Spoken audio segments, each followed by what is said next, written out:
జగన్‌కి అంటే వైసీపీ పార్టీకి ప్రతిపక్ష హోదా ఇవ్వాలి అనేది మన రవి గారు, మన సీనియర్ జర్నలిస్టు, ఎక్కువ మన విశ్లేషకులు, ఆయన ఈ రోజున టీవీ 9లో వర్మగారితో మాట్లాడుతూ కొన్ని సంఘటనలు ఇలాగా ప్రస్తావించారు.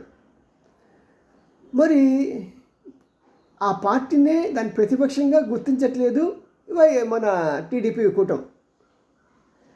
ఇంకా ఈయనకి ప్రతిపక్ష నాయకుడిగా గుర్తించాలనేది అసలుకి జరిగే పని కాదు. కానీ ఈయన ఏమంటారంటే, ఒకవేళ అయినా అవ్వకపోయినా సరే, వాళ్ళు మంది ఉన్నా లేకపోయినా సరే, కనీసం ఆయనకి ఫ్రంట్ రోలో ఒక సీట్ ఇస్తే బాగుంటుంది కదా అని.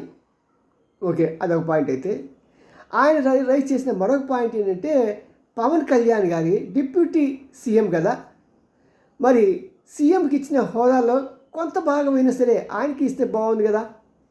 కానీ ఈయన ఏం చెప్తారంటే, మరి ప్రభుత్వ కార్యాలయాల అన్నింటిలో కూడా సీఎం, డిప్యూటీ సీఎం ఇద్దరు ఫోటోలు పెట్టినప్పుడు మరి ఈయన కూడా సమాన స్థాయి అసెంబ్లీలో ఇస్తే బాగుంటుంది కదా, కాస్త చిన్న కుర్చీ, చిన్న తేడాతో చేస్తే బాగుంటుంది కదా అని.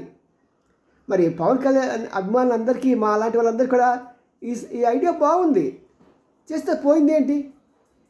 దీనికి పెద్ద రాజ్యాంగం మార్చాల్సిన పని లేదు.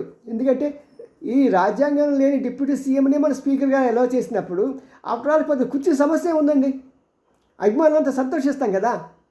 ఆలోచించే స్పీకర్ గారు బాగుంటే మా పవన్ కళ్యాణ్ కూడా ఒక మంచి సింహాసనం ఇస్తే అనేక మంది అభిమానులు మేమంతా కూడా ఆనందంతో పొల్లకించిపోయి కింద మీద పడి డొల్లి వస్తుంది. సీఎం రామ్జీ, సీనియర్ జర్నలిస్ట్, గుడిగంట టీవీ 9 లైక్ చేయండి, షేర్ చేయండి, సబ్స్క్రైబ్ చేయండి మాత్రం మానకండి. బాయ్.